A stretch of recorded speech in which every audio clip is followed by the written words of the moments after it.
I don't need a hammer. I don't need a hammer. I don't need a hammer. Okay.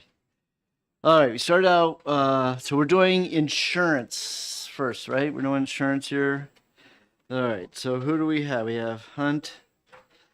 And who else is on insurance? John's got the list.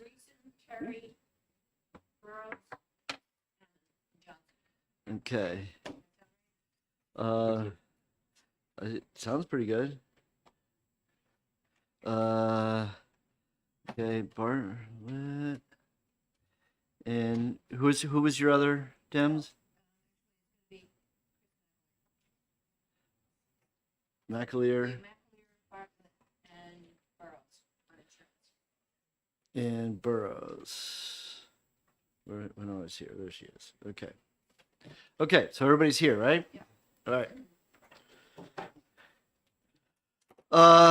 Okay. Who I entertain a motion of any expedient to legislate? Which one are you doing? But we're doing MIWAs, multiple employer welfare arrangements. The one that evidently the senator, no one told her. I'm sure the department did tell her, but she just didn't hear it. Okay. ITL. Okay. Representative Bartlett, second by Representative Hunt. Petuse. We'll do Petuse. Okay. Any expedient to legislate? Any discussion on the motion? Anybody need to want more?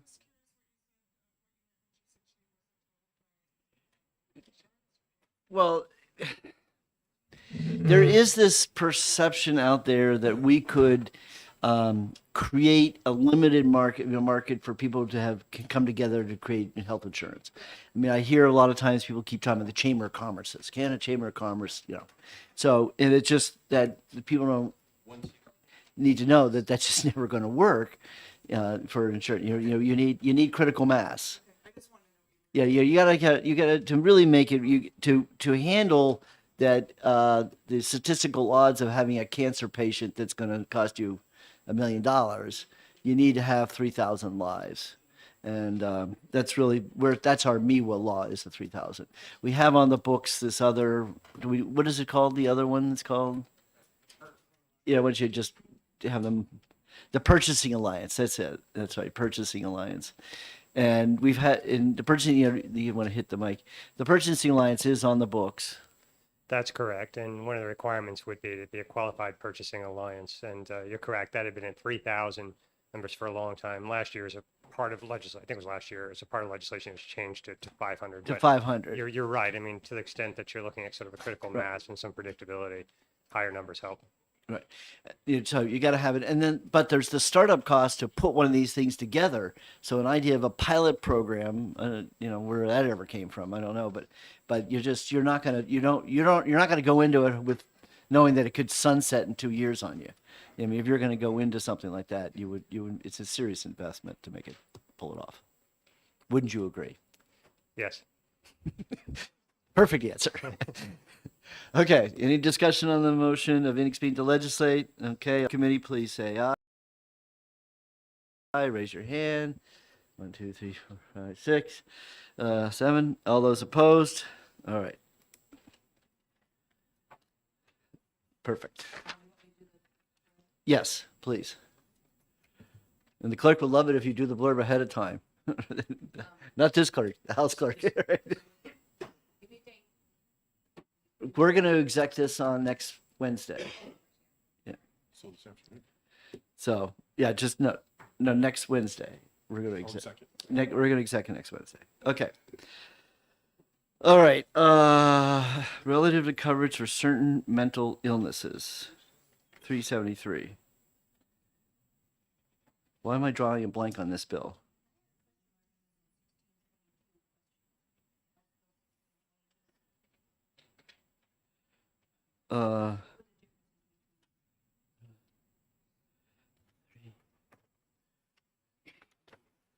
When did we hear this bill?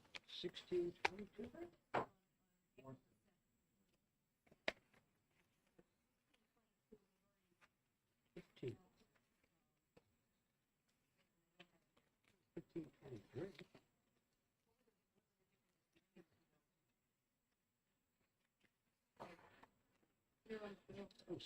So, Tyler, can you help us out?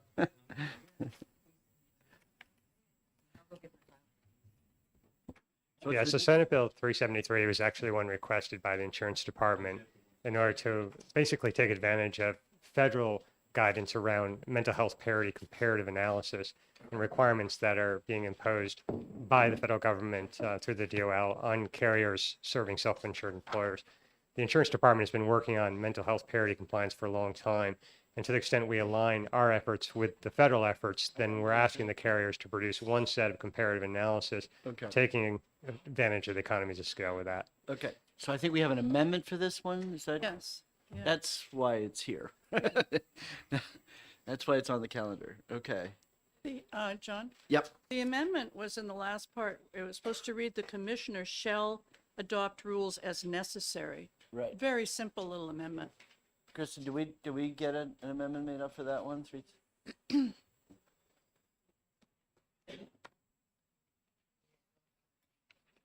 Okay. Ouch. All right.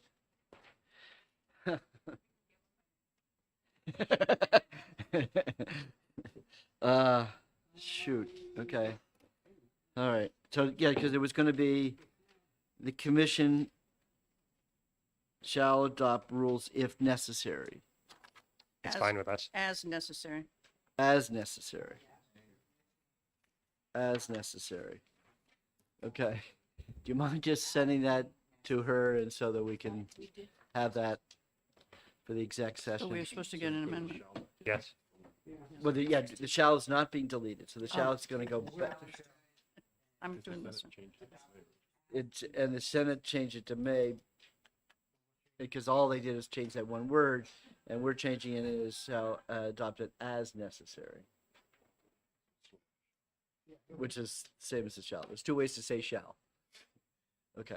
All right, so you'll send that over to her. We can do that. Okay, so we can't really, I mean, I guess I can take a straw vote. Is everybody okay with that amendment? With this bill? Yeah, that's it. Okay, a straw vote, okay.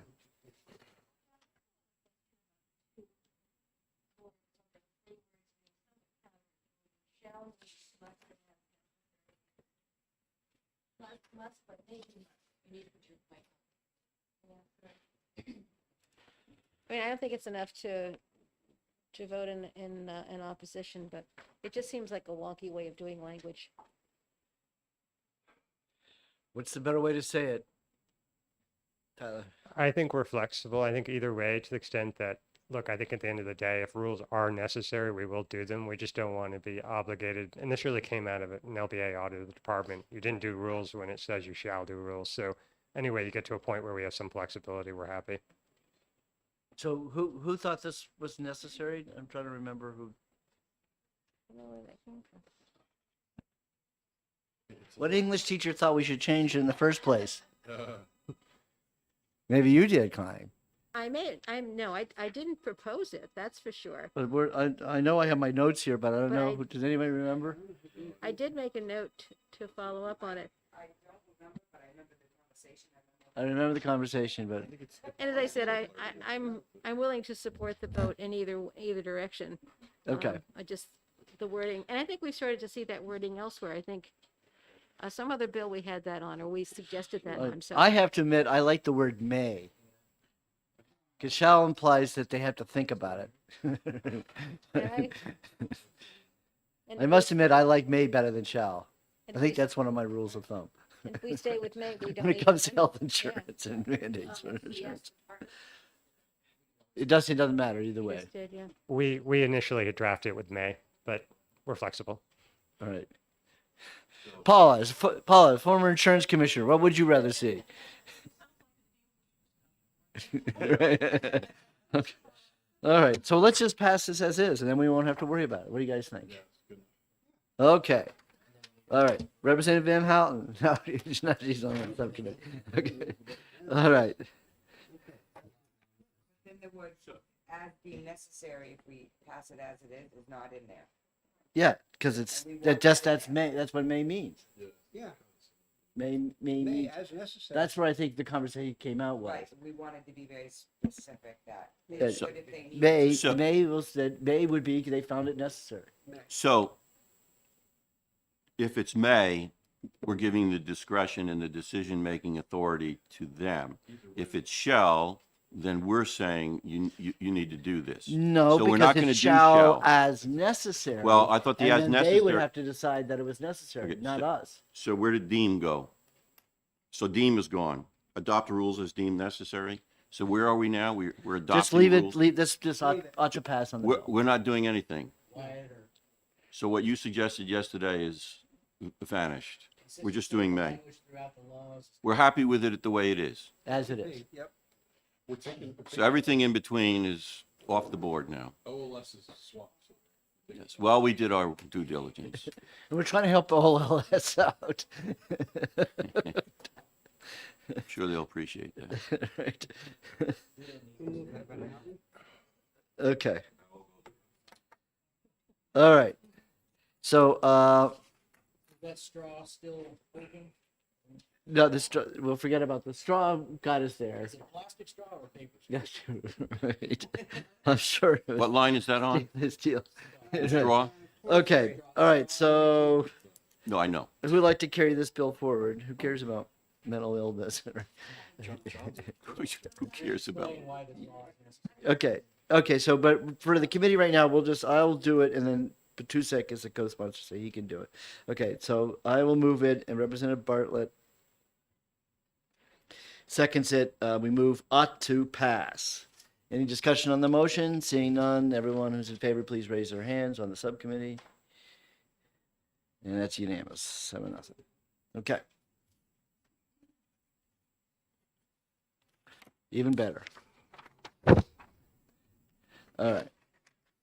Next up, relative to financial exploitation of vulnerable adults. Okay. All right. Okay, so what, Representative Bartlett? Second by Representative Hunt. Moves ought to pass, is that right? Yes. You want to speak to your motion? Sure. I think that all the parties came together on this one. We got the Bankers Association, we've got, Merrimack County Savings was, also, spoke in favor. Banking Department took no position. They were okay with the language. They worked with the Bankers Association to draft the bill. So it looks like all the parties Right. involved, on this. Well, this is a are in banking favor. bill. That's right, a business That's bill. correct. So who's on that subcommittee? I needed these. Who's on Oh, the, you're right. It's not really insurance. who's on the okay. banking subcommittee? Who's on, I need my list. Okay, and I'm subbing for, All right. Fargo. all right. So we have Weston, And let's see, Chris, you And need to Abel. sub for Chris Herbert. okay. I'm not banking it. Right. And I know aren't you on business? 'Cause I'm on insurance. I thought I was only on one. okay. And I know you're on insurance. So, all right. So at this point, who have I circled already? Terry, you're already on. You're on now, whether you like it or not. No, you're on this now for the moment. Okay. Because I've already circled your name. Okay. Who's on And first? then- John, so- John, I think I'm on this one. I'm a utility Yes, I know player. you are Rich. I play all the circled you. positions. Okay. I'm playing second now 1, instead of 2, first. 3, 4, 5, 6. This is your government at work. And we'll put Johnson on. Okay, so I have Hunt, Patusek, Johnson, Terry, Bartlett, Abel, and Weston. The pending motion is ought to pass. All those in favor, please raise your hand. 1, 2, 3, 4, 5, 6, 7. All right, good.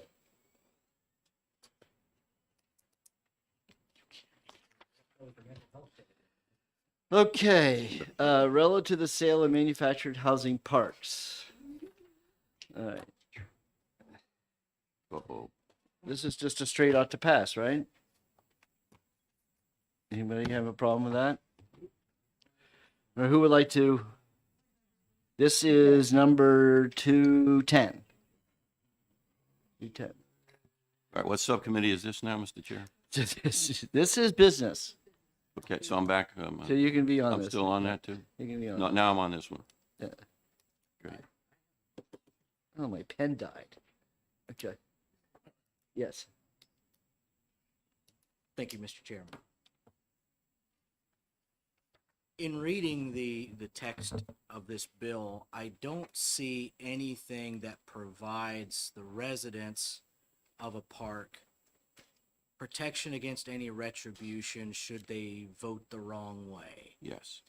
Those who might be in opposition to any owner organization, homeowners organization, but they're not going to move. We already see where they could be charged $25 additional rent over the member lot rent.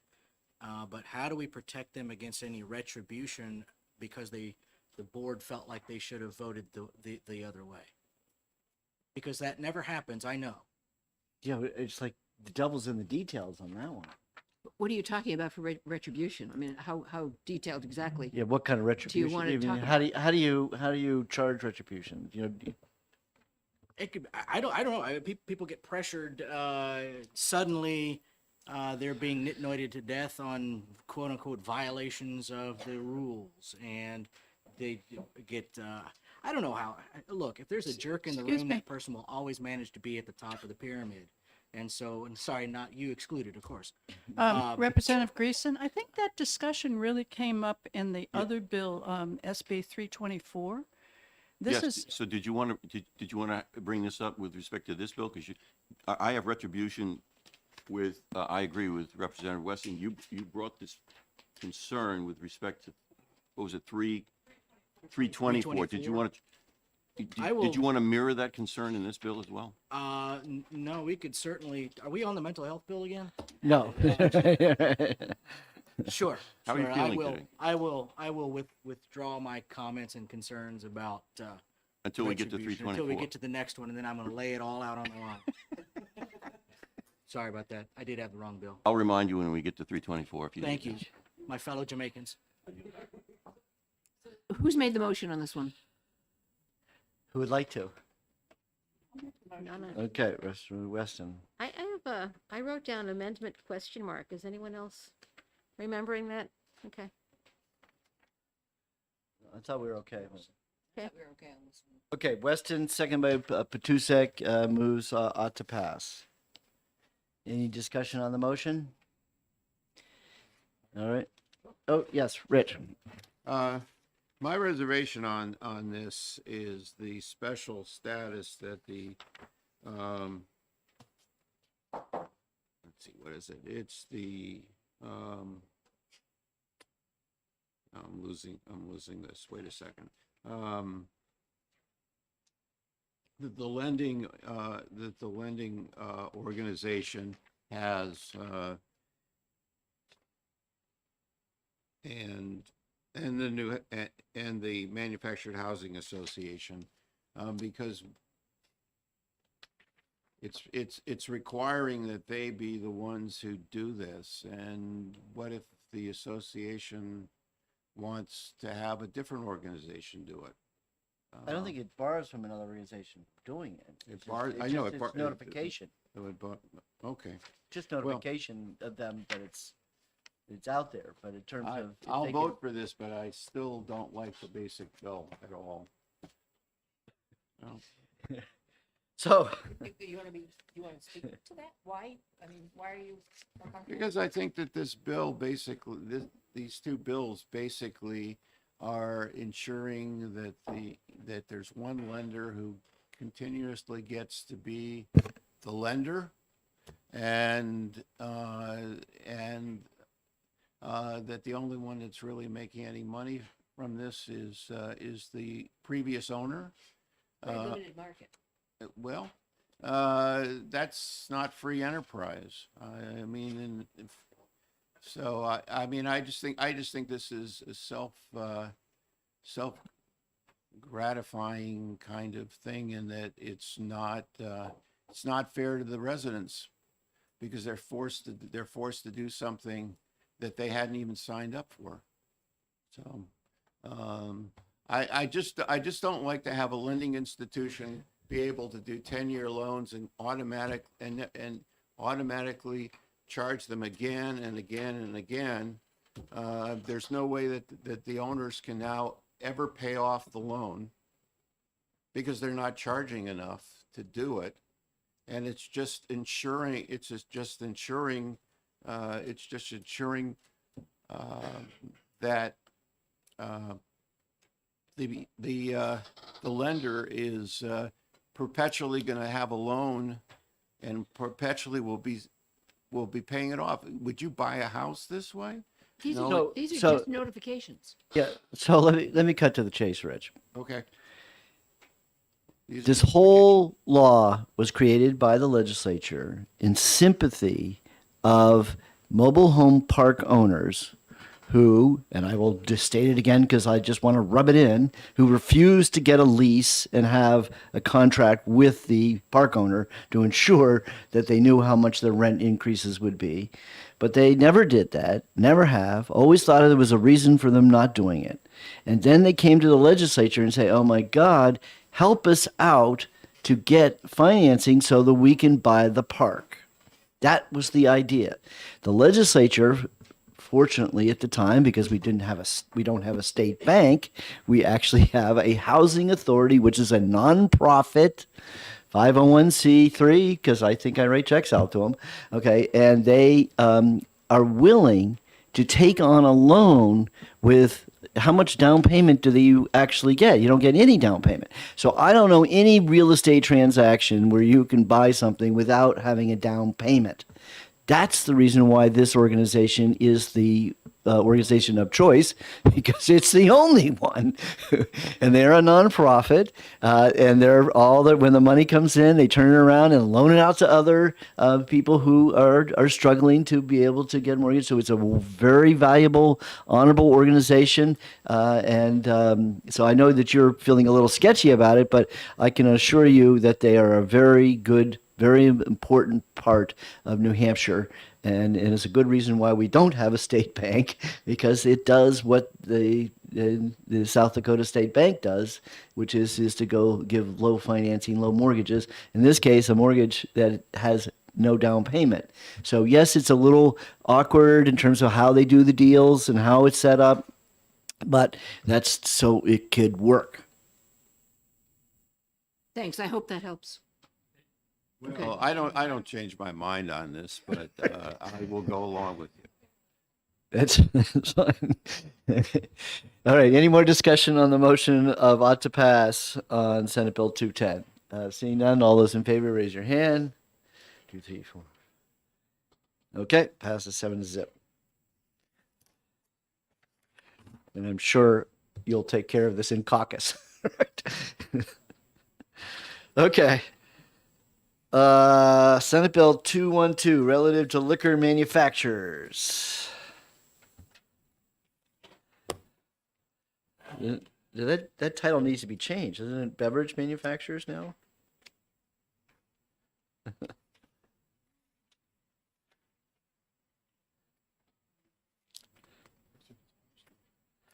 I mean, pull.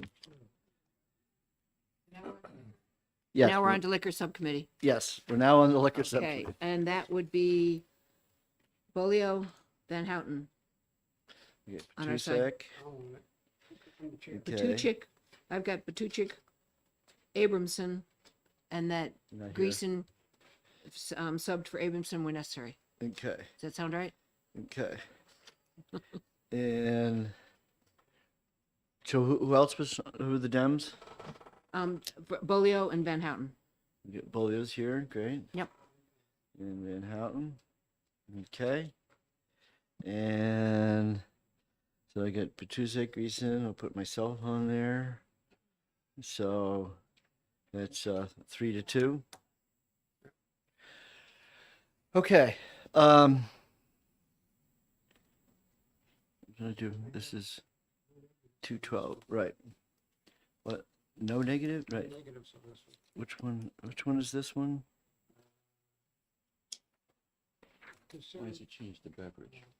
Oh, I- I didn't write anything on this one. Did you? okay. Well, this is Why the did they want this to change is, the beverage instead of liquor? okay. This is the distilled liquor manufacturers. Okay, okay. You don't know? I don't know. I have nothing. Did I just? Okay, so this one is this one. This is the one that's okay, right? You're okay with both of them, right? That's right. Now I remember.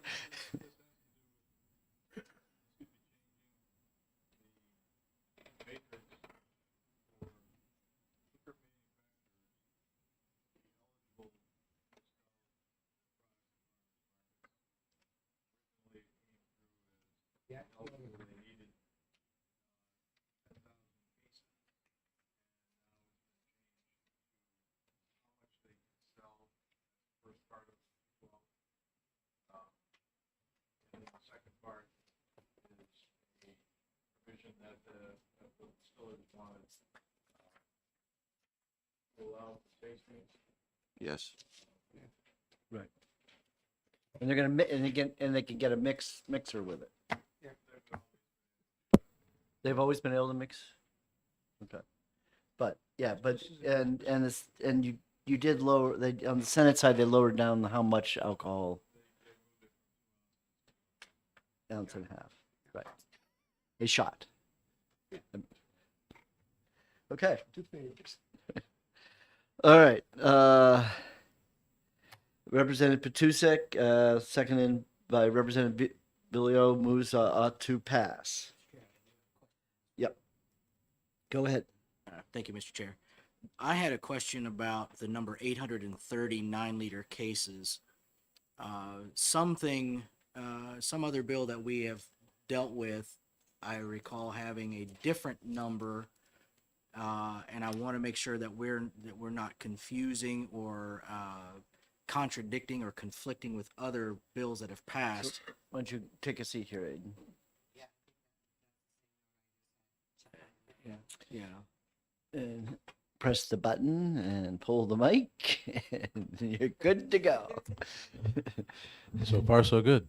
Okay, so the question is this number consistent with other farmers market legislation, for instance? Excuse me, Mr. Chairman. Representative, your committee saw a bill earlier this year that dealt with establishing a liquor manufacturer license for farms. And that was amended. Right. And it came back to you as with an amendment that did not single out farms for the eligibility, but it singled out anybody who wanted to get that type of license, who manufactures under 1,000 cases, and gave them a new fee of $300 for that level of production.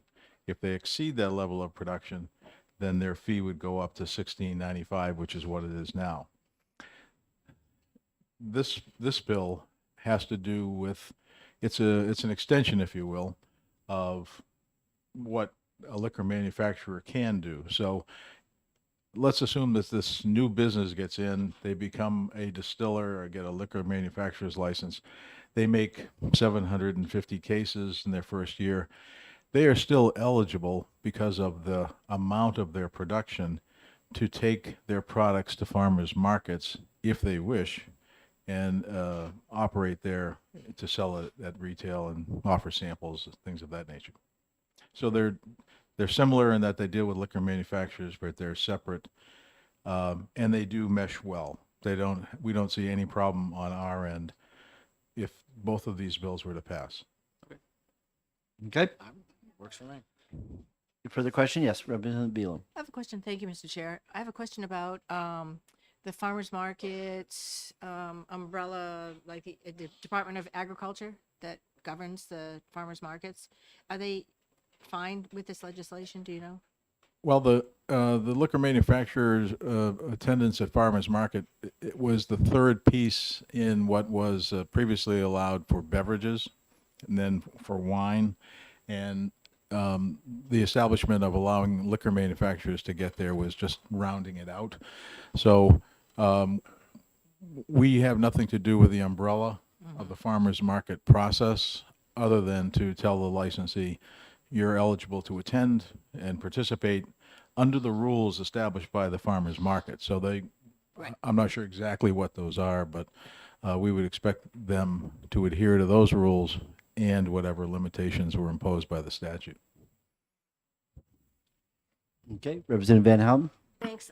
I'm going to, I'm also going to vote in favor of this, but I'm going to just bring up something that I brought up in the past several times.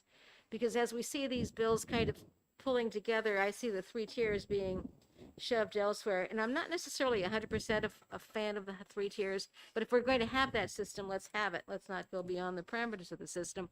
And in light of something that was said yesterday relevant to another bill, we really need to look to be sure that we are ensuring equity among all the different manufacturers and distributors and everything else. And I think we're doing a patchwork job of this right now.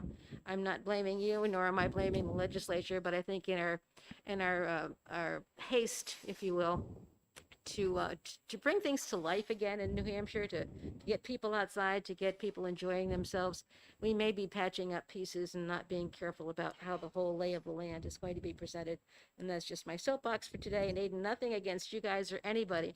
I think our purposes are valid and valuable, but they may not be bringing a result that we'll be happy with 5 years down the road. Well, Representative, I think alcohol laws are oftentimes signified by playing catch up. One segment gets one thing and then the other segments want to catch up. And so you may see legislation following after legislation where there's a perception that one segment of the industry has received an advantage that the others don't have, and then there's the pursuit of that type of parity. So I would agree with you that these laws are, and whenever we see these types of bills, we always try to step back and look at how they fit within the system. The commission is never in the position of trying to pick winners and losers, but we are trying to look at the system from that 10,000 foot level to say, what is the impact here? And we try to make sure that we advise you what we see before you decide what to do. I appreciate that. And of course, we do. And as I said, I think we have a mighty purpose here. I think we really do want to bring New Hampshire back to life and to, have those farmers markets and have those delivery systems. And I appreciate that your oversight is there. But sometimes we do things that don't necessarily fit your picture, shall we say? No, that's Thank you. I have Hunt, Patusek, Greason, Van Houten, and Belo. All those in favor of the motion vote to pass, raise your hand.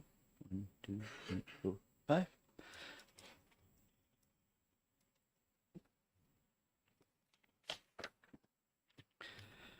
Okay, moving on. Now we're back to business. Prohibiting the sale of cosmetic products tested on animals. I'd make a motion to OTP. I don't want to do that. You're not going to recognize me. I'm not going to recognize you. Now who's on this subcommittee now? Business. So which one is business? This is business. Yeah, So I've so- got Ham, who's not here, Right. Johnson, Yep. Osborne, Yep. Abel, Herbert, and Van Houten is subbing for Herbert. Weston, I'm subbing for Fargo, and McAleer. Holy moly. Okay. Yeah. Yeah. Just a second. 1, 2, 3. So I count 4 Democrats. Is that correct? 4 and 4. Yes. And- No, actually, looks like there's 5 I Democrats. have Bartlett, Abel, Van Houten, and McAleer.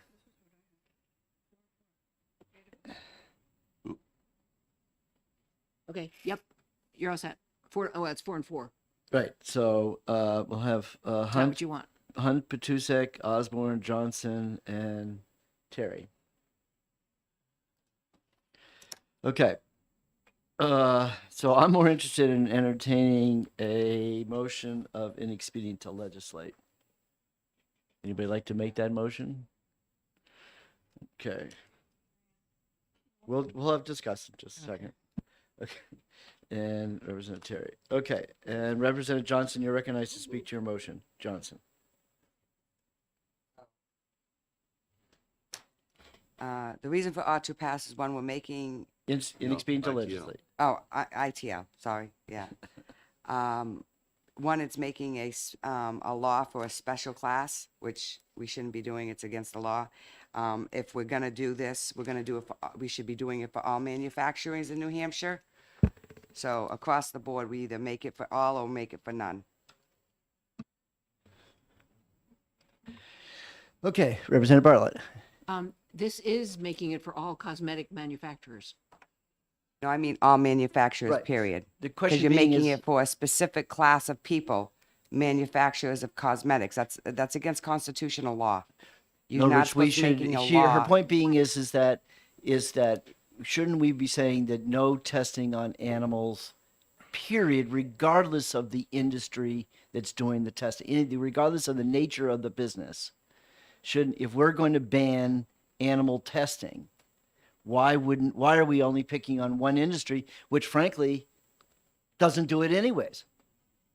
They don't do it anymore. Usually tested on animals. No, that's what I'm saying is that if they're not even doing it, we have no evidence that anybody's actually testing on animals at all.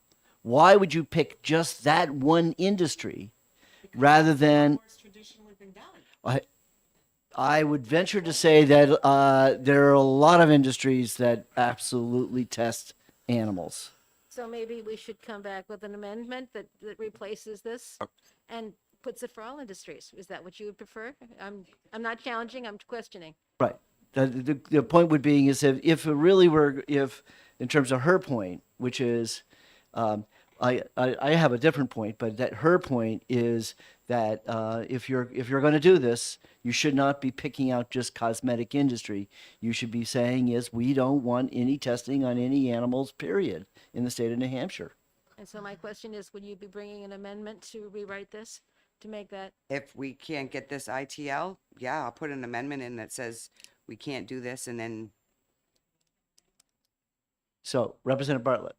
Well, I think that, one of the things you're looking at is cosmetic industry. You're not looking at drugs.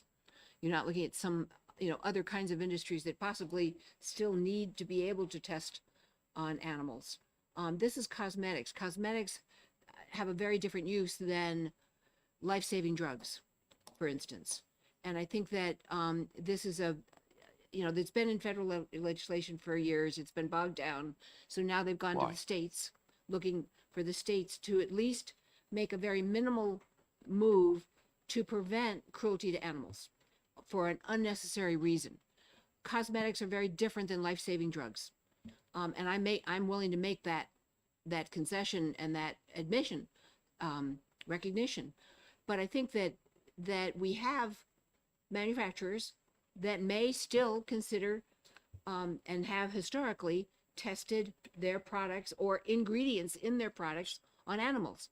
And the feeling has been that it was important to bring this forward. They spoke with a lot of stakeholders that felt they could comply with this, but we don't know if there are other plans out there for other companies that may not do this if the law was not in place. So I think it's really important, and I certainly will vote against the ITL because I think it's an important bill. No, I hear you. Mr. So, Listen. Representative Terry, yes. So just to reiterate what we said yesterday, particularly for those who are in attendance this morning, I am unaware of any of the representatives on this committee who are in favor of cruelty to animals or a human being. So we're talking about this particular bill again today. And I'd like to thank Mr. Ehrenberg for turning around the questions and responding with answers so quickly. I have a copy. I don't know if anybody else has a copy of this Q&A. Thank you, sir. He addresses specifically the question and the concern that I raised yesterday. And so I'll just read the response for the sake of those who may not have a copy. The question was, how will the law be enforced? And particularly to my question, has there been enforcement actions or have there been enforcement actions taken in other states or countries where this is already on the books as a law. The response that Mr. Ehrenberg has provided us is as follows, quote, "There's no economic incentive for companies to violate this law, as doing so would be a PR nightmare." Now, I underscore, in practice, enforcement would be complaint-driven.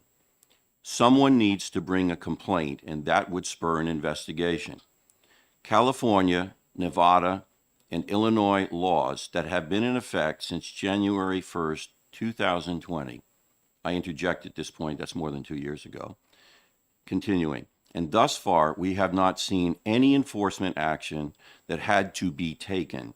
We are not aware of enforcement actions taken in other countries, close quote. In other words, we have laws on the books in at least 3 other states for over 2 years, and there have been no complaints filed, suggesting to me that if we were to enact this bill, we are placing in law something that really doesn't need to be in law, because we have a record at this point that in the states where the laws have been on the books for over 2 years, there have been no complaints filed and therefore no enforcement actions taken. Therefore, this suggests to me that this is a bill that is unnecessary at this time. Thank you, Mr. Chair. Senator Thank you very McAleer's much. next.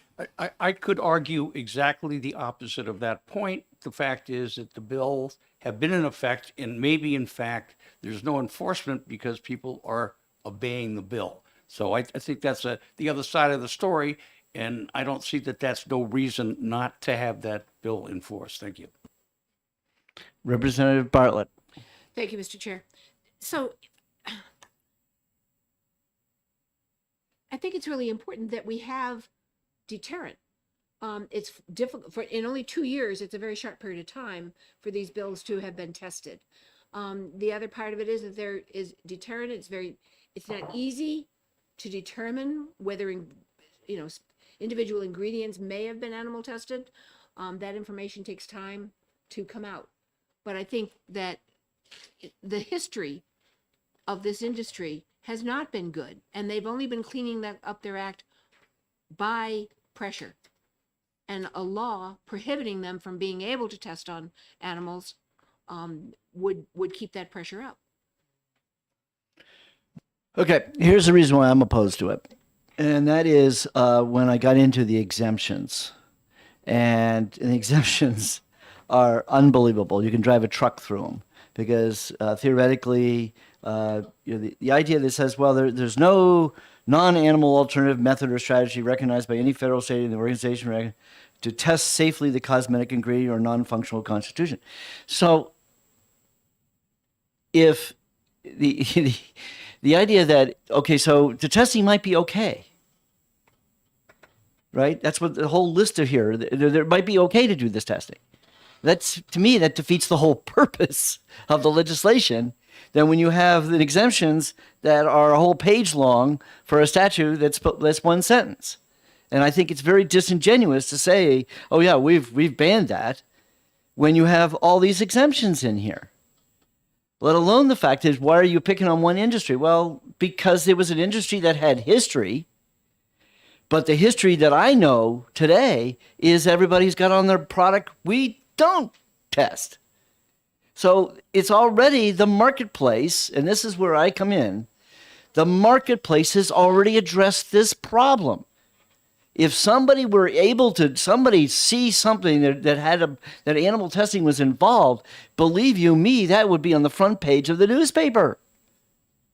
So why are we passing this? I mean, if we went out and passed legislation for every time the marketplace solved the problem and said, well, afterwards we want, because we love our puppies. I mean, is this a COVID puppy problem here? That this is a time where we need to, give love and care to our dogs. I mean, come on.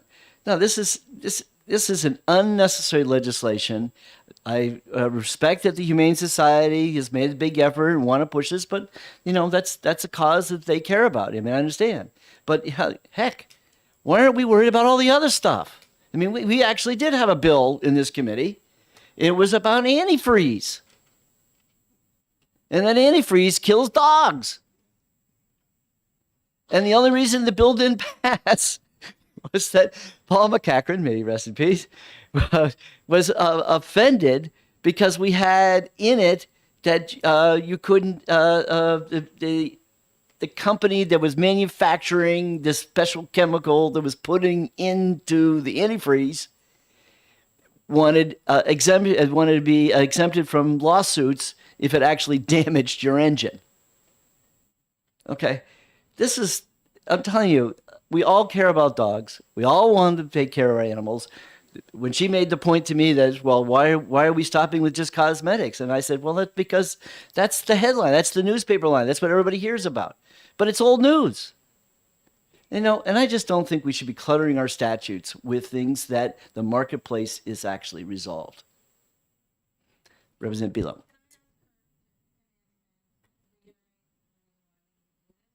No, we don't take testimony, so in subcommittee. This is subcommittee. I think I bet you can phrase what he would say, why this is necessary, but I mean, it's. Okay. Representative Greason. Thank you, Mr. Chair. In many of the cosmetic products, they have sunscreen, and some sunscreens are tested on animals, or they may not be. But those that are, where would they fall? Is it a cosmetic? Is it an ingredient in a cosmetic? Would it be allowed because it has a history of a use of ingredient, but it's been tested on animals?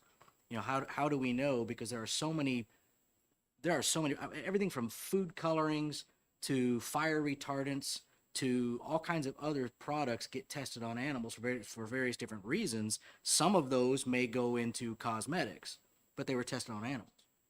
So where does that all fit in this statute if we limit it to just cosmetics? Okay. Any more discussion on the motion of inexpedient? Representative Van Houten. Yeah, I mean, I respect everybody's opinion here, and I know that we're not talking against animals that we are doing that, but we have people from the industry, people who've seen from the inside out what's going on, and I respect their opinions, and I respect that they're saying that there are still reasons why we need to have this legislation, and so I will also vote against the ITL for that reason. Fair enough. Okay, so I have Hunt, Patusek, Osborne, Johnson, Terry, Bartlett, Abel, Van Houten, and McAleer. Let me just say in conclusion, Mr. Chairman, What's that? with respect to Representative Van Houten's observation at this point. Sure. I'm willing to reconsider this at a point when I'm provided with documented evidence. But I don't see any, and I'm not going to not vote today because I'm waiting for evidence. If I see evidence next year or the year after, if I see that enforcement actions have been brought in the states where the laws have been adopted, I'll take a second look at this, but I don't see this right now as you don't. Thank you. Okay. All right. All those in favor of the motion of inexpedient to legislate, please raise your hand. And all those opposed? Wait a minute, it can't be a tie. Okay. Okay. Okay, 5-4. Representative Terry. Johnson and Terry. Okay.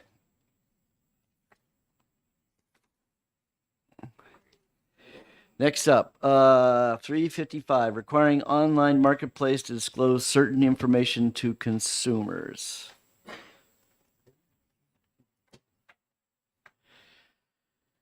Okay. All right, so this is still business, right? Business banking, so that's the same.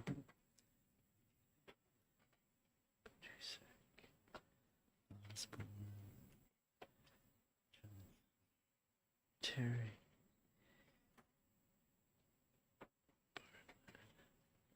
Abel. 2, 3. McAleer. Okay. Who would like to make the motion?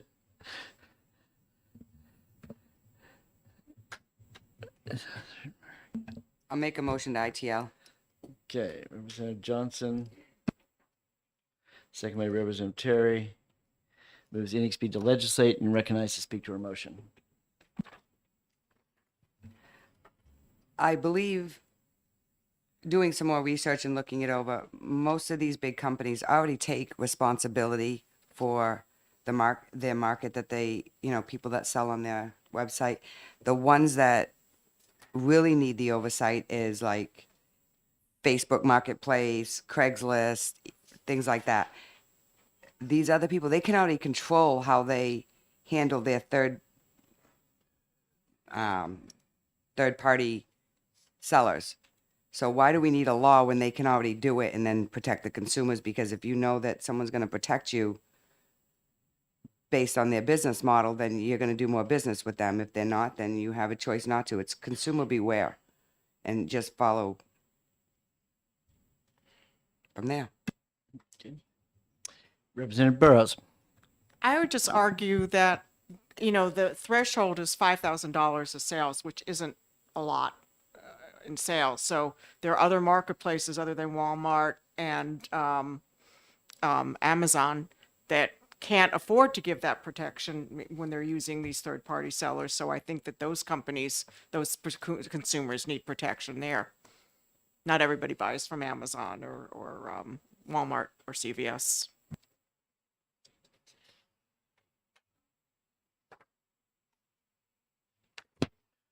Representative Bartlett. Thank you. This is for new products only, so I don't think it usually applies to Facebook or Craigslist anyway. I think we did have testimony that Amazon will stand behind products that they purchase, but you also know that when you buy things from Amazon, occasionally it'll say right on the front of it, this may be a final sale. So you don't have an option on that one. But I think that this gives don't know, them, what and do you we've mean talked by- about guardrails. New set. This only applies to new items. This bill only applies to new items. Is that true, Brandon? Only new items? You think you were hiding back there, then I didn't see you. Why don't you come up here and sit on the, come up here and sit here, please. He's from AG's. He's not testifying. He is a member of the Attorney General's Office Consumer Protection Division that would be in charge with enforcing this statute. He is not a lobbyist for a nonprofit. Go ahead. You turn your mic on. Without the benefit of having the actual bill in front of me, my memory and confidence is that it applies to new and unused items. New and unused items. Yeah. Okay. In other words, it's not a used item that you might find on eBay. Okay. All right. Go ahead. Continue. So, I mean, that's my point. I think that and when the testimony that we heard, that we're talking about a $500 billion industry of stolen items that occur, and they need a place to be able to fence these, if you will. And this bill at least would give some protection. But fencing item means it would be used. No, fencing doesn't mean to be They used. stole it in its original packaging. That's right. Okay. I mean, if they can go into some of these jewelry stores or the ATVs that have been stolen, the chainsaws that have been stolen, they're right in the cartons. The snowmobiles that have been stolen, these are in the cartons that they actually shipped in when they're being stolen. And to get to $500 billion, that's a heck of a lot of material that they've got to figure out a way to sell. And this bill would at least give some protection to the consumers that would be purchasing, Mr. Chair, and the manufacturers. Representative Terry, then Representative Abel. so rhetorically speaking, was I not here yesterday? And here's the actual question. Did I not hear that with respect to the question of final sale and the concern about final sale, that we heard that where there is fraud and deception, that those actions come under existing law so that there really is no such thing as a final sale when there is fraud and deception? Could we just have that reiterated and clarified if need be, please? Could you clarify what you mean by final? I understand the second part of the question. I don't understand the final sale component of it. What are you referring to? I believe that we have discussed together our shared knowledge that sometimes when an Amazon, or I don't believe Walmart, but Amazon, and I've never seen on Amazon, but let's say hypothetically, Amazon will indicate that that the sale, that they are the product that's being offered on their platform by a third-party seller, that product is a final sale. So it's unreturnable and you can't get your money back. But suppose there's fraud and deception on the part of the third-party seller. What the concern that I'm hearing is that final sale means final sale, even if there's fraud and deception. What I thought I heard yesterday is if you can prove fraud and deception, then final sale is not final sale. So there is, in fact, protection under existing consumer protection law. Is that correct, or something close to it? I think something close to it. So Close enough. In that instance, and this was my testimony from yesterday, if you have a seller, regardless of whether it's the marketplace or it's a third-party seller who's selling on the marketplace, that are making any sort of false or deceptive representations about the product that they're selling, it's not an issue of whether it's all sales or final. Because the consumer arguably would not have engaged in the sale to begin with, but for the deceptive statement. So nobody can hide behind well, all sales are final if they've made deceptive statements. And yes, that is, I believe, covered by existing unfair and deceptive acts or practices prohibition under RSA 358A. So, Does the chair want me to stay here, or? Yeah, yes, just stay right there. Thank you. Representative Abel. Yes, thank you. Thank you for your help as well. Seems to me that that this bill does a number of things, and to vote ITL would be to take a step that is anti-consumer, because it hurts the consumer's ability to get to deal with this kind of a problem. From the government point of view, from the Attorney General's office, that would need to enforce it and would need to do investigations.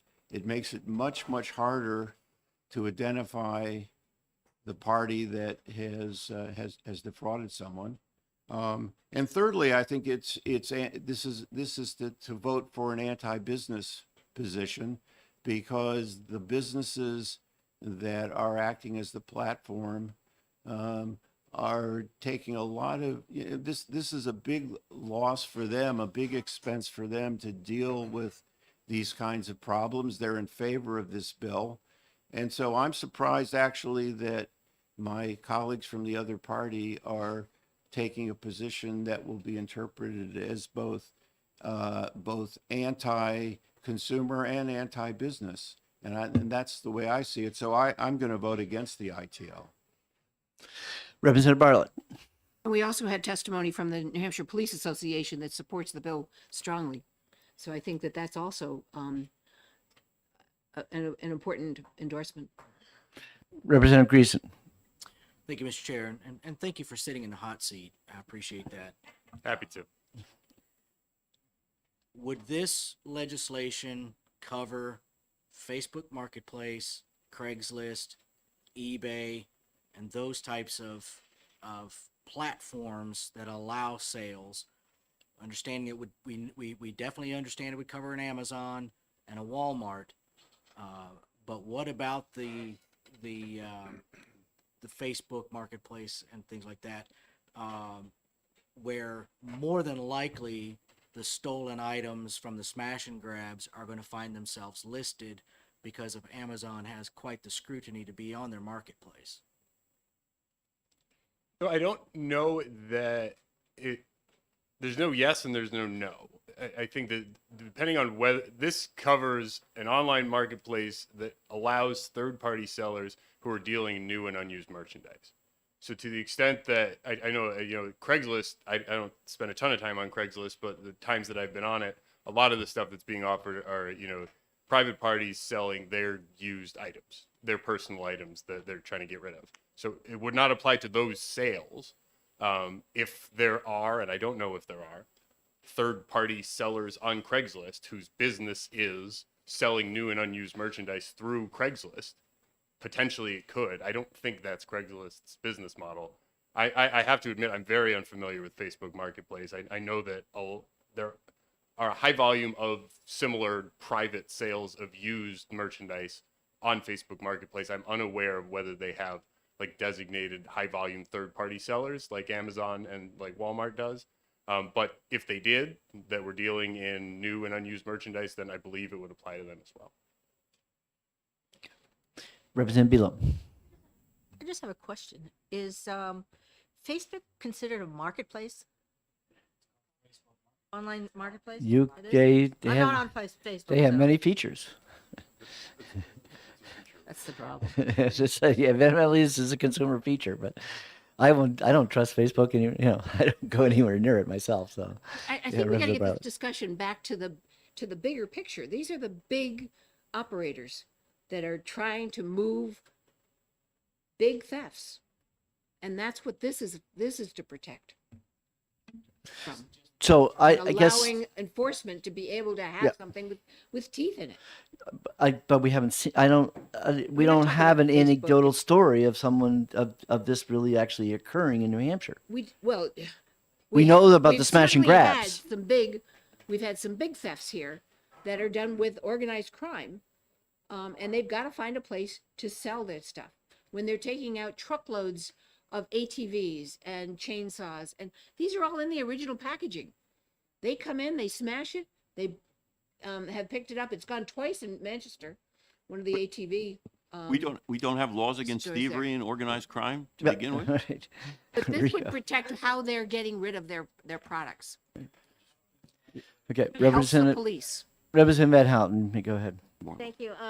I think we're losing sight of another facet of this, and that is that we're closing a door of criminals before the fact. We don't have to catch them after the fact and find them.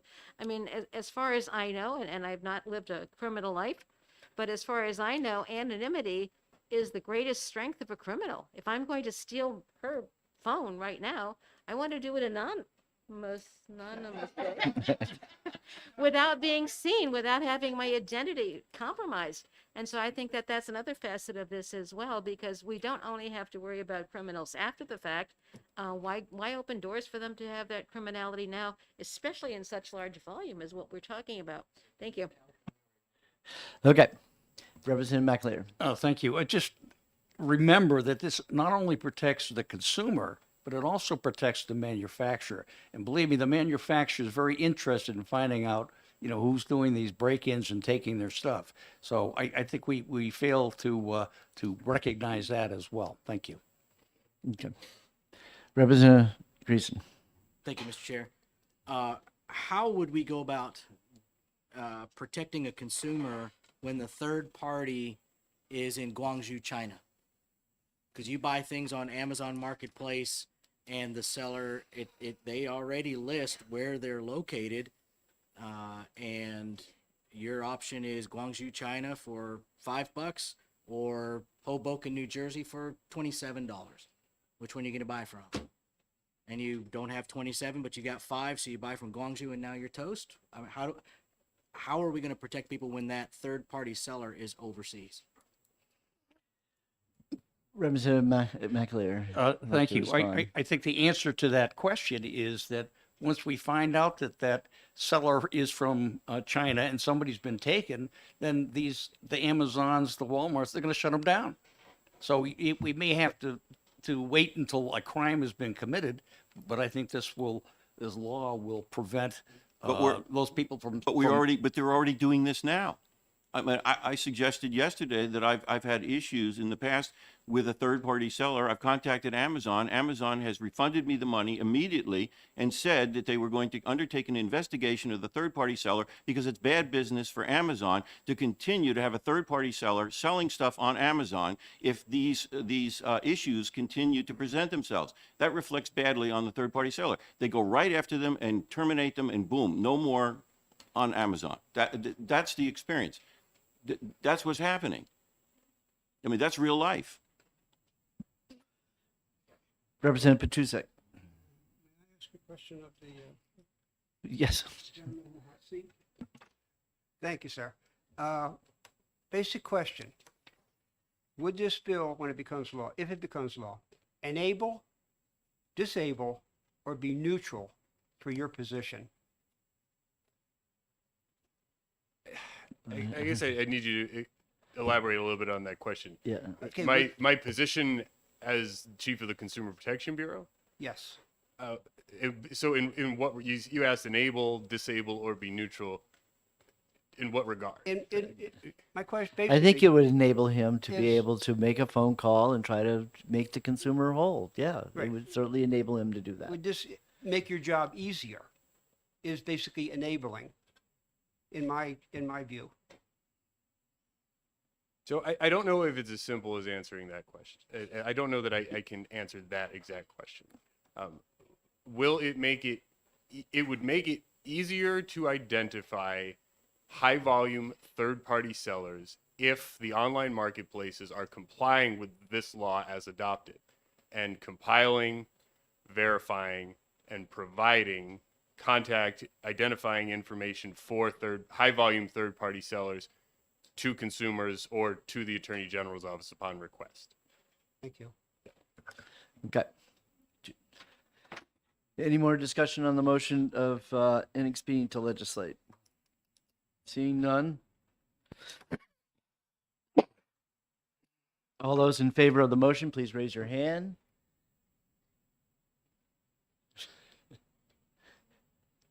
You're not going to vote for ITL? Okay, what motion would you rather have? Okay. Are you okay with that? Sure, we can get to vote. Okay, all the ITL motion failed, but if you'd like to have a motion, we could. Okay. I didn't think I was going to pick up a vote on your side. So, okay, all those in favor, raise your hand. Right now we're ITL. Okay, all those in favor of ITL. 1, 2, 3. All those opposed. 1, 2, 3, 4, 5. Okay. 6. Sorry, I didn't. 3 to 6. Okay. All right. Representative Terry. Motion to interim study. Moves. Representative Terry, second by Representative Osborne. Moves to interim study. Any discussion on the interim study motion? Yes, Representative Abel. Yes, I'd like to know what kind of interim study would be conducted. Well, I would be hoping to hear from the AG's office if a complaint like this comes through. That I would like to know if you get any, the calls. I know at some point in time you guys were tracking all your complaints, all the different complaints that come into the consumer protection line. We track I review all the complaints that come in and we track them in our Okay. database. Yes. So I'm hoping that come next September when we do an interim study meeting, that you'll be able to bring in how many complaints have been made on that would have been affected by this legislation. Obviously, you don't know whether they're high volume or not, but I'd be very interested to hear about complaints about any internet marketplaces. What the nature of the complaints that you're hearing? Is that possible? What I could almost certainly do, if I were to receive a request to provide information to the study, I could compile complaints that we receive in a certain date range against the known high volume third party sellers, Amazon, Walmart, Right. eBay, and in a redacted capacity, removing any identifying information course. from the consumers, speak generally about the nature of what the complaints looked like. That would be awesome. Yes, and Mr. Chair, just to be clear, the complaints that you receive against the Amazons and Walmarts with, and with the following question answered, did Amazon, have you contacted Amazon and Walmart, et cetera, and they have refused to resolve, or they have unsatisfactorily resolved your complaint? What I want to get at here is that we don't have people that are contacting your office about an issue with a high volume third party seller that haven't attempted initially to resolve the issue through Amazon, Walmart, et cetera. Clear? Could you ask a more direct question? I think he's basically saying is Yeah, when you get a call, you will follow up with the person to find out whether they've actually attempted Yeah. to call Amazon to assure, that the problem, that they're calling you now because they did not get a respectful response from Amazon or Walmart or whatever the market, the internet provider did not give a response, and that's why they're calling you. So our response to complaints depends completely on the facts of the specific complaint. We do not have a one-size-fits-all policy where Anyways. we will or won't accept Right. a complaint if the consumer has or hasn't done various things. We try to look at the facts of every complaint and make the right decision based on what information the consumer is providing. But you So normally, I don't know that I can say generally every time a consumer files a complaint against a third-party seller that we would insist or verify that they had contacted Amazon Yeah. or another marketplace. But you first. would note if the customer mentioned whether they have attempted to notify the man. Yeah, what we're trying to get at here is we would like you to discriminate between those complainants who have not contacted Amazon, Walmart, and those who have and are reporting to you that they're dissatisfied with what the Amazons and Walmarts have done. All So right? what I would suggest is at the point in time where the committee would like the Attorney General's office through me to come and provide information, to send a very specific request for the type of information that you're looking for. And that would put us in a position to evaluate the request and come prepared to answer those exact questions if that's something the Attorney General authorizes, which I suspect that he would. So if we interim study, what you're saying is you'd like the directive, you'd like clear we directive will from us contact right him when now. we're scheduling it, and he'll then generate the So list. just put in writing what we said today. Okay, thank you. Well, the specific questions that you would like the office to be prepared to answer, so that we can assess A, whether we can answer them, and B, make sure that Right. we're providing accurate answers based on, the information we review. We appreciate that. Yep. Yep. All right, Representative Bartlett. Thank you. I'm just wondering if Representative Osborne would speak to his motion. What it is that you're looking for, because I see you don't have the bill in front of you, and I know you weren't there for, oh, everything's on there, okay. Thing that my colleagues were saying earlier, on any normal day, I would be on board.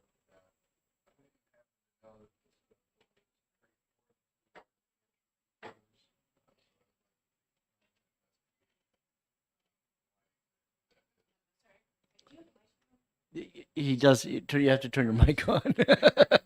Sorry. I'd rather not repeat all that, but yes, this bill is important to some people, and we'd like to make sure that we investigate it more fully and come back to it next year. Okay. Yeah.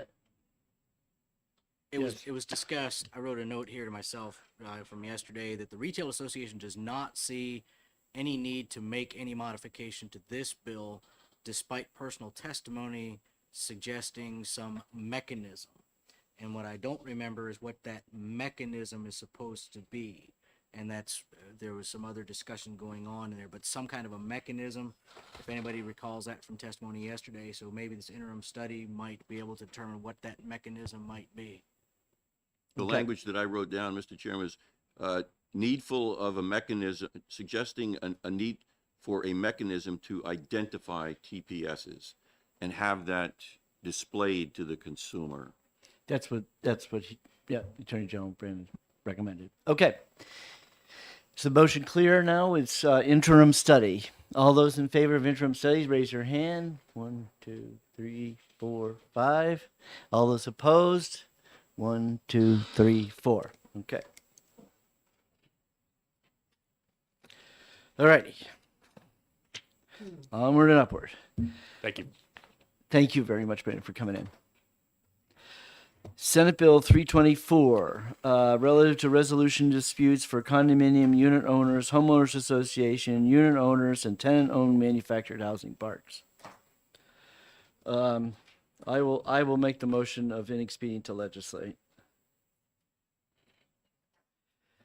And anybody want to second my motion? Okay.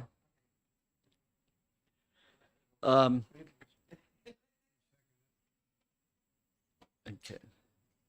I think Representative Alme said it, this bill is not ready for prime time. Yes, Representative Van Houten. Thank you. And I agree. I will vote for the ITL.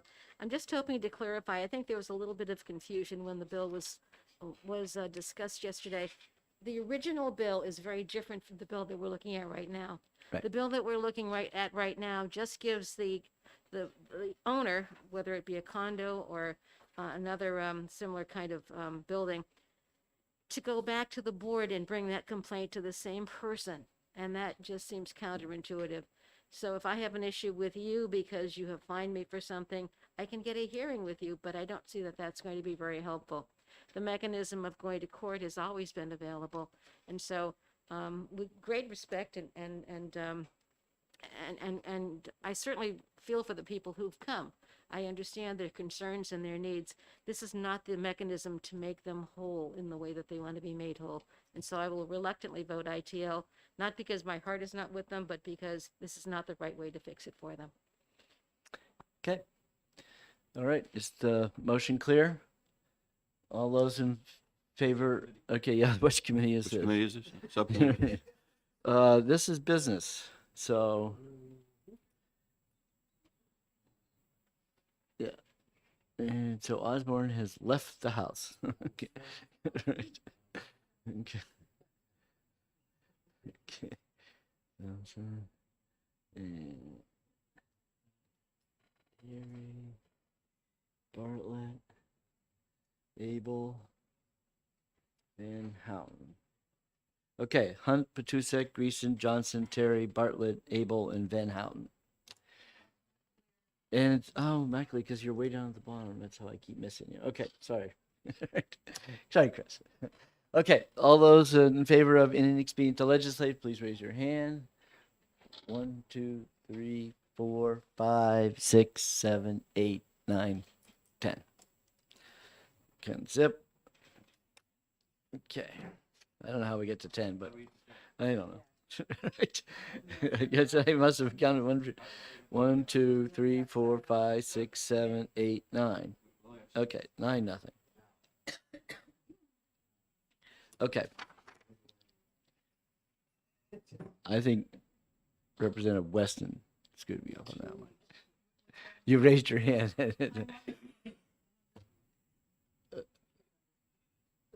Okay. All right. We'll try again on the next one. Okay. All right. 286, establishing Associated Health Plan Pilot Program. This is health insurance.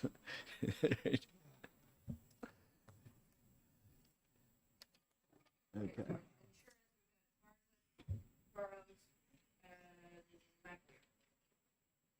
Okay. And Hunt, Greason, Terry, and Johnson. Okay. Who would like to make the ITL motion? Representative Burrows. I'd like to move this bill ITL. Okay. I'll second that one, Mr. Chairman. Okay, Representative Greason. Okay. And inexpedient to legislate. Okay, and you're recognized to speak to your motion. I'm moving ITL because the evidence was that this bill will not result in any cost savings for these groups, and that there may be adverse selection in terms of people who choose to be in these groups would be young and healthy. And it also looks like they're not going to be getting more than they're getting right now through these association plans. And then we have a similar statute already on the books that maybe the number's a little different, but it's already exists. Thank you, Mr. Okay. Chair. I support the ITL motion. Anything that we try to do to try to lower costs is going to get preempted by the federal government, because anything that would actually lower costs is going to be forbidden. Well, if you were trying to pull out mandates. Well, it's if you try to get a group of people who are of a similar demographic and healthy, you can't take them out of the general pool, because then Yep. it would raise the rates of those who would be of a demographic that would generally be unhealthy. If it was a guaranteed issue. Yeah. Right. And so, any kind of, and not only that, but a pilot program that doesn't last long enough to actually see results, in 2 years, they would call it a success because there were no claims. And in the third year, everybody is filing claims and they don't have insurance now. So how do you get them back to a plan that they had beforehand if there was any failure? There's no mechanism I mean, there's already law that would require them to be covered, but how do we know that going back to a previous plan wouldn't end up costing them more? Right. So. Okay. All right. Any more discussion on the motion of Inexpedient to legislate? Seeing none, all those in favor, please raise your hand. 1, 2, 3, 4, 5, 6, 7, 8. 7. All right. Well, this is this is insurance. Okay. All right. Amen. Okay. 7-1. Okay. And all those opposed to the motion? Okay. Representative. Yeah. Your vote, I have 7-1 here. So we have an even number? I am not worrying about it. We don't need a recount because, right, okay, because it wasn't close. Okay. Senate Bill 287, relative to balance billing for certain healthcare services. Glad to make the motion. Okay, Representative Bartlett, I'd like to make a motion of interim study on this one. you want to ITL it? I mean, I know, interim study? it? study, please. Okay. We can interim study it. All right. Representative Bartlett, second by Representative Hunt, moves interim study on Senate Bill 287. And Representative Bartlett is recognized to speak to her motion. I just think that there's some issues with this one. I think we've got pending court case regarding the federal language on it. I think that having it amended back and forth between who should be the referee is not a good, it's not time to do that. I think we should wait until we figure out what's going to happen with the language on the feds. So this can come back another term. Okay. All right, so this one, Hunt, Hammond, Yes. okay, Greason, Johnson. This is a health insurance bill. Balance billing. And Bartlett and Burrows, McAleer. I've got Hunt, Greason, Terry, and Ammon. Yeah, but evidently Keith thinks he's on health insurance. Is this, we don't differentiate between health insurance and insurance. I'm on insurance. Yeah, that's what I said. It's on you. Right. Insurance is insurance. Right. So I'm on the, that's what I'm saying. I gotcha. Yeah. Otherwise, At I'm one on point in time, we used to bifurcate them, but No, no, yeah. this year we didn't because No. there were everything. No, I have we- him on insurance. Okay. All right. All those in favor of the interim study motion, please raise your hand. 6, 7, 8. 8-0. We're not going to worry about it. Right? 7, 8. There we go. perfect.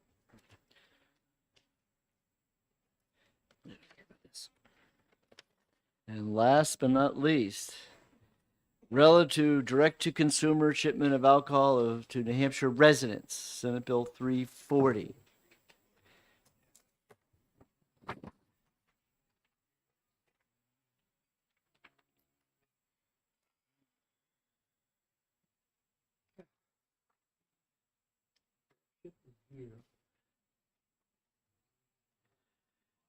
Okay.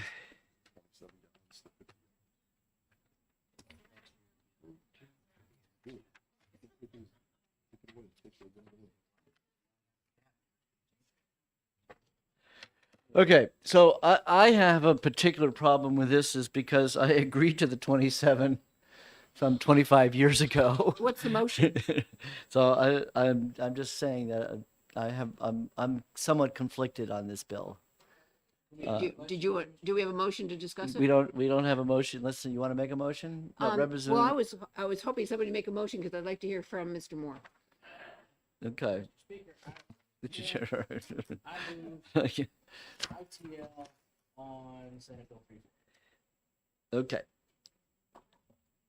All right. Are you on liquor first of all? Who's okay? Okay. Yeah. Representative Below.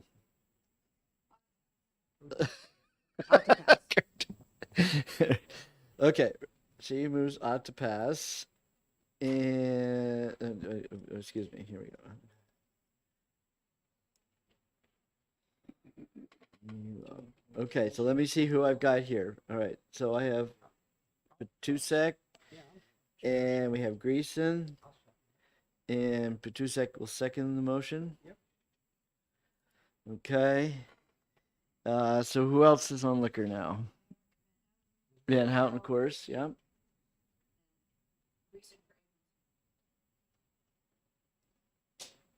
And okay, but okay, so right now, all right, so right now I have Hunt, Petusek, Greason, and Van Houten and Below. That work? Okay. All right, so Representative Below and second by Representative Petusek moves ought to pass. And you want to speak to your motion, please? I support it because it makes a lot of sense. I don't think you can compare it to, distilled products or wine because, especially distilled, because beer has a lot less, alcohol volume to it. So I agree. I listened to the testimony from our liquor commissioner and, He did not testify on this bill. well, I've talked to him about it. You said commissioner, so there's no commissioner in the room, right? So, right, with the commission. Commission. Commission, right? Okay. Did we not hear yesterday that with respect to the magic number 27 and the new magic number of 50, that no seller is even beginning to approach 27? One. I believe there was one that asked Oh, there this was to be just brought one, forward, and the yes. and the one is not a member of the association. I think you're right. So this would in effect, this is tantamount to a special interest bill Yeah, you're right. for one, and I'm right. uncomfortable with that. Yes, I think you remember it correctly. Thank you, ma'am. I'll remember. This is a highlight moment for me. Thank you. Okay. I'll withdraw my second. Okay. All right. So the motion is ITL Representative Bulio, second by Representative Petusek, moves on inexpedient to Did legislate. we not get a second on ought to pass? Is that why we're? We're Did we vote it down? Did we do that, vote? we can a motion can be Oh, I'm withdrawn. sorry. Motion can be withdrawn. I was thinking at the time, and that was. Yeah. Yeah, So I'm motion withdrawn. ITLing. So I would say I have mixed emotions about this bill. Obviously, notwithstanding this is my pride and joy, the statute. First of all, I am incredulous that anybody would want to take beer as a direct shipment and pay the 8% John Hunt Memorial tax. Why would anybody want to pay that? I just can't imagine. However, given that this particular, because this was during the shut down where everybody was at home. This person obviously decided that there were people were out there wanting to do it. But this number is about an individual consumer. So again, I'm incredulous that anybody would actually take advantage of this of moving this number up. And on top of that, that's the number I agreed to way back when. So I like to be consistent and say, and I see no compelling real reason to change the number. So I support the inexpedient to legislate motion. Representative Van Houten. Thank you. I don't disagree with anything that you've said, but I go back to my testimony or to my statements earlier about equity and fairness and looking at the three-tier system as something that either needs to be protected or dismantled or whatever. And that I think we have, as we've said before, we've made movements for different, for liquor, for instance, or for beer, for instance, and catching up and allowing other parts of the industry to also have those movements in their favor. So in heart and soul, no, I don't agree with this. But in terms of my belief that we need to be fair all the way around, I do believe in it. Okay. Since it's not 12, I will respond. Even before liquor started coming to commerce, when it used to be in regulated revenues. So it's long before anybody in this room, maybe Aiden was around, when they created brew pubs. Were you around for brew pubs?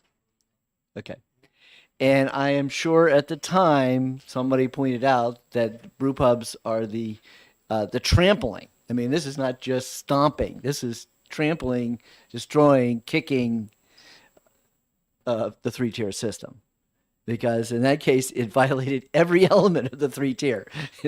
We have a manufacturer who's retailing, who's selling, and distributing So at that point, you could call into question whether we're really committed to the three-tier system. The three-tier was a concept that we created, obviously, at the end of the Prohibition. And who knows which is the real three-tier when the state of New Hampshire chose to get into the liquor business. When you think the three-tier really meant was that you would have distributors and you would have retailers, which comes to still we don't have that, except for two licensees that have a special privilege are able to sell. But otherwise, I would never hang my hat on defending or premising around the three-tier, other than maybe that's the concept framework we were working from, because as far as I'm concerned, the three-tier system absolutely went out the window. Even with my direct shipping bill, there was no three-tier involved. And I think that's very much the case. And I know that there has been a lot of examination of the Liquor Commission and the runnings of the Liquor Commission. It is just my hope that we will settle on something that's fair and equitable and that suits the state of New Hampshire and continues to bring the types of income safely into our state, because as you know, many of the stances that I take on liquor have to do with vaping and underage drinking and things of that sort. So the word safely is an operant word for me here too. So right now I'm looking at a fairness issue, and either we have something or we don't have something. And again, in the scheme of things, this is not the biggest bill that we deal with. And so I will be voting against what's the motion, OTP? The motion right now ITL, is yeah. inexpedient to I will be voting legislate. against the ITL with my preference being OTP. Really? Okay. All right. Is the motion clear? All those in favor of supporting ITL, please raise your hands. 1, 2, 3, 4. And those opposed? What? 4-1. Did we move that? Below. I'm sorry, I didn't see you, Jane. Yes. So you were one of the 5. Okay. Right. 1, 2, 3, 4, 5. So who voted? It shouldn't have been Greason. You're not on this, Terry. What, liquor? Yeah. At this moment, I didn't put you on there. I'm not wearing that uniform right now. Not today. Okay. Okay. All right. 4-1. 4-1. Okay. Well. All right. I think that does everything. Yeah. And we'll see you all next Wednesday. So be aware that if I find something that we need a subcommittee on, I'll schedule it for next Wednesday. But otherwise, assume we're all in the clear.